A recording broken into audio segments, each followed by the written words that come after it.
So we want to be able to use trigonometry to not just find the lengths of sides that we don't know, but we can also use it to calculate angle sizes.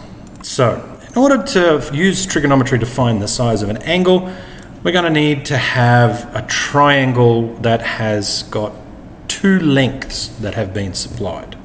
I have such a triangle right here. So here I have a regular looking right angle triangle where we have been given the length of two sides, but we have not been given the angle. Okay, so just like always, we start by remembering our three trigonometric ratios, our little mnemonic of SOKATA, and we would go, all right, well, what about this one? Well, I have myself, based on the angle, I have my adjacent and I also have my opposite. So adjacent and opposite, no hypotenuse, it's got to be this one, tan. So I have my trigonometric ratio written down. Tan of theta will be equal to the opposite over the adjacent. Well, that's fine. We've done that lots of times before. So let's substitute that in. My opposite and my adjacent, 9 over 11. What's interesting though is this time we don't have the angle. Tan of something is equal to 9 over 11. So what we really need to do is get rid of that idea of tan on the left-hand side of our equation. Now, the inverse of tan is actually tan to the negative 1. So I'm going to multiply or tan to the negative 1 on both sides of this equation. And when we rewrite it, it will look like this. But theta, the angle I'm looking for, will be equal to tan to the negative 1 of our 9 over 11.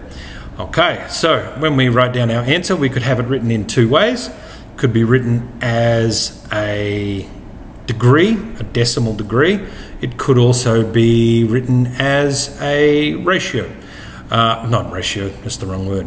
Written as degrees, minutes, and seconds is actually what I was going for. I said the wrong thing entirely. Okay, so let me just show you really quickly where or how, in case you're unsure, to get that tan to the negative 1. Here I have my little digital representation of a calculator, and on here you'll see that here is our sine and our normal cos and our tan. We'll get rid of all of that, and there's actually shift and then tan. That will be tan to the negative 1. And if we then do 9 over 11 and we put our brackets in, you'll see that we get that 39.29. I round it off. How do you get to that degrees, minutes, and seconds? Well, if you press this button here, it'll put it into degrees, minutes, and seconds.